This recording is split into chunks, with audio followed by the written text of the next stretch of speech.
Si c'est lundi 20 septembre 2025 que le vice-gouverneur professeur Espoir Massamaki Sili a procédé au lancement officiel de l'atelier de formation visant le renforcement des capacités des agents et cadres du Fonds de soutien à la création artistique, FOSCA en sigle. La cérémonie s'est tenue en présence du secrétaire permanent de la FOSCA, M. Pascal Louzala, du directeur provincial Dieudonné Makila, du chef de division ainsi que de nombreux cadres et agents de la société FOSCA. Dans son allocution, le vice-gouverneur a salué cette initiative louable de la FOSCA qui vise à doter ses ressources humaines de compétences renforcées. Il a encouragé d'autres entreprises à emboîter les pas en organisant des formations similaires pour leurs collaborateurs, soulignant l'importance de telles initiatives pour surmonter les défis auxquels les structures sont confrontées. Il a ensuite assuré de l'accompagnement des autorités provinciales à cette dynamique avant de déclarer officiellement l'ouverture de l'atelier. Avant du gouverneur de province qui est en mission à Kinshasa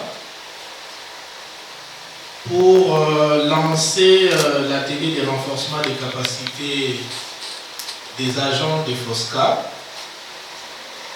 Je suis très heureux parce que depuis que je suis en province, je fais toujours une observation selon laquelle la plupart d'agents qui sont dans nos différents services souffrent de renforcement des capacités.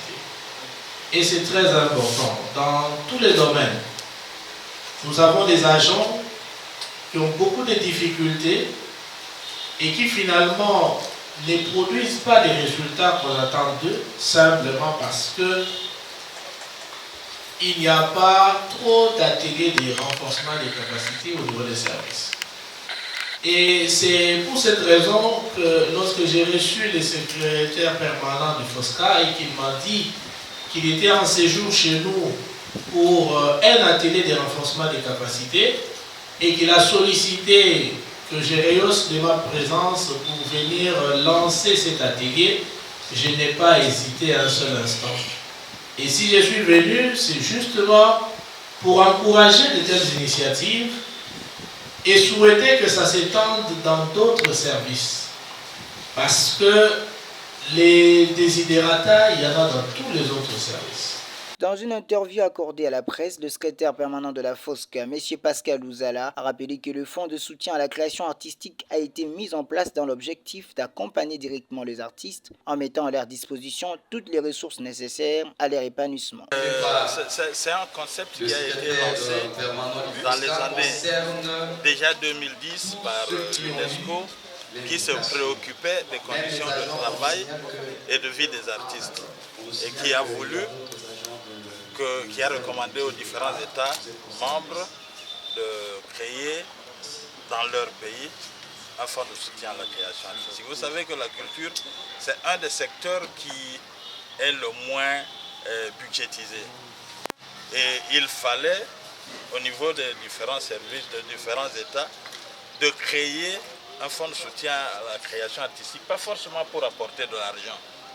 Parce que l'argent, il y a des services comme le fonds de promotion culturelle qui peuvent donner l'argent.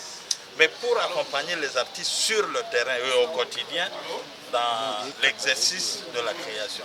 De son côté, le directeur provincial a réaffirmé la volonté de l'institution de maintenir un œil vigilant sur le besoin des artistes afin d'assurer un accompagnement efficace. Il a également souligné la vision de la FOSCA, promouvoir un développement durable dans le secteur artistique en apportant un appui concret et structurant aux artistes.